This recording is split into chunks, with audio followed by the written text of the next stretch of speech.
Was it really a victory for good government, Mr. Brown? Or was it a victory for propaganda? That's quite a question. Well, we've been studying citizenship in school. In a few years, I'll start voting. I've been following the campaign. So much was said on both sides. I'm confused. How can you know what to believe when there's so much propaganda? Perhaps I can help you, Chuck. I think it might also be called a victory for propaganda. But that would have been equally true if our opponent had won. But that's what I mean. Everybody uses propaganda. Oh, no, not everybody, Chuck. I've been studying it for some years. Propaganda made this picture. Propaganda skillfully employed to turn millions of men to a cruel hatred of their fellow men. On the other hand, propaganda often persuades us to help our fellow men. The products of our factories are also known around the world through propaganda in the form of advertising and salesmanship. The study of history reveals a great deal of propaganda that has been used to fight wars and win wars. Propaganda can also be used for peace. So you see, Chuck, propaganda is important. Well worth any time you give studying it. I see that. But how can you study it? Well, you can begin by investigating the techniques of propaganda. Here, I've listed some of the main ones. Glittering generalities, transfer, name-calling, card stacking, testimonial, plain folks, and bandwagon. You'll find these techniques used in many places, in many ways, for many different purposes. Your job is to recognize them when you see them. My first job is to understand what they mean. What is a glittering generality? Well, let me see. That headline you were quoting, a victory for good government. Good government is a phrase we use many times during the campaign. We said the mayor stood for good government and promised good government. But it's true, isn't it? What's true? What does good government mean? Is the mayor's idea of good government the same as yours? I see. It's a glittering generality. One of the best. There's another. Yes. And why do you suppose our opponents chose that phrase? I guess because everybody likes a real American. Right. And they wanted to transfer that liking for a real American to Mr. Butler. And that's what you mean by the technique of transfer. That's it. Now let's see if you can recognize another technique. A day or so after that poster came out, I said in one of my campaign speeches, our opponent advertises himself as a real American. I say he is unreal, unrealistic. He is a visionary, a theorist, a dreamer. He is so thirsty for public office that like a weary traveler in the desert, he sees a mirage and he is trying to sell it to you as real. There. Now what would you call that? That's name-calling, visionary, theorist, dreamer. That's right. And those are very polite names. But now I want you to listen to something else. For my collection of propaganda materials, I've made a special record of part of one of Mr. Butler's radio speeches. Mayor Cooper asks that he be judged by his performance in office. Very well. Let's ask him who was mayor when the municipal waterworks fell into such a state of disrepair that the whole town was without water for 2 days. Let's ask him. But no, let's not. It might embarrass him. You recognize the technique? No, I don't. It's a tricky one. Is it true about the waterworks? Partly true. That's what we call card stacking. Cooper was mayor when the pumping station broke down, but it was the men in office before him who allowed it to get into such a rundown condition, and it finally gave way before he could get anything done. I see. And card stacking is choosing some facts and leaving out others and arranging them to suit your purpose. That's the idea. Now, did you see our little campaign movie? Yes, a couple of times. Well, let's look at it again as an example of propaganda techniques. It was a testimonial, wasn't it? Yes, we used other techniques, too.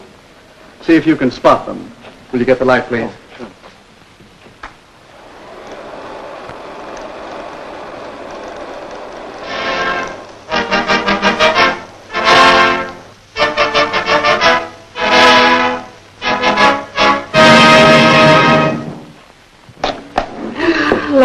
sakes.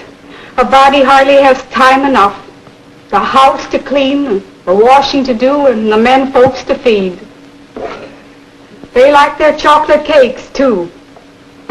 But I do want to take time to tell you that I've known Dick Cooper ever since he was knee-high to a grasshopper.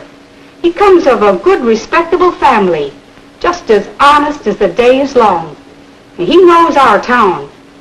He's one of us. That's why I'm going to vote for Mayor Cooper. And all my friends are going to vote for him, too. We'll stop a minute, Chuck. Recognize the technique? That must be what you call plain folks. That's right. You'll find many versions of the appeal based on the common man, the man on the street, log cabin to president. Now let's look at the rest of the movie. Mayor Cooper. Her friends are voting for Mayor Cooper. Your friends are voting for Mayor Cooper. The people know what they want, and what they want is Mayor Cooper. Don't you be left behind. Get on board the Victory Special. Vote for Mayor.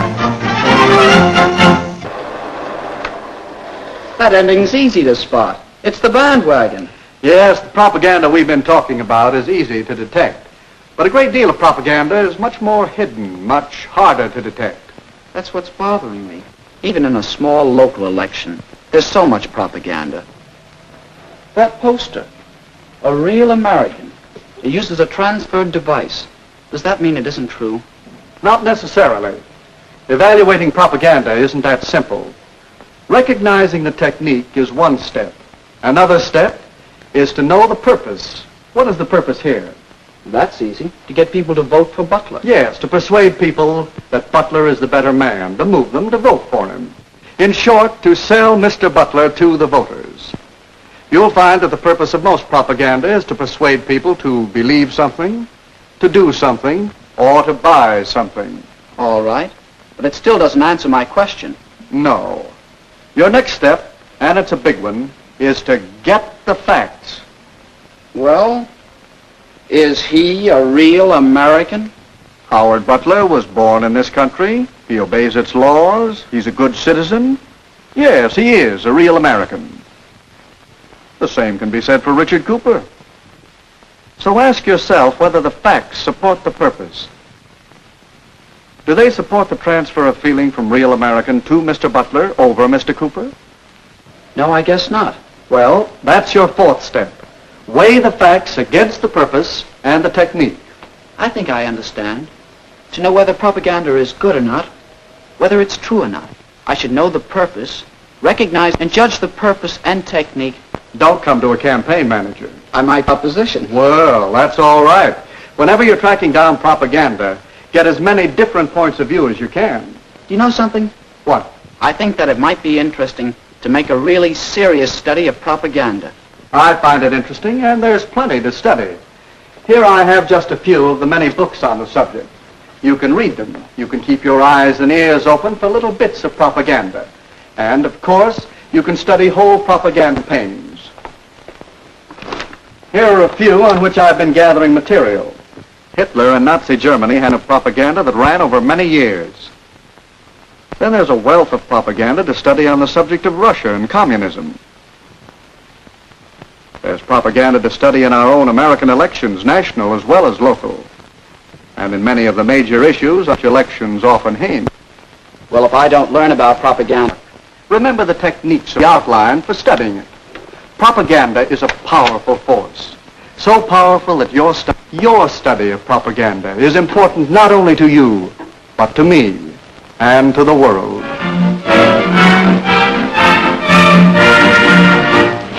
大家看完以上短片，相信对宣传已有相当认识，以后将分几集引用一些例子，向各位解释郭文贵如何运用这些方法，在短短的几个月成为网红。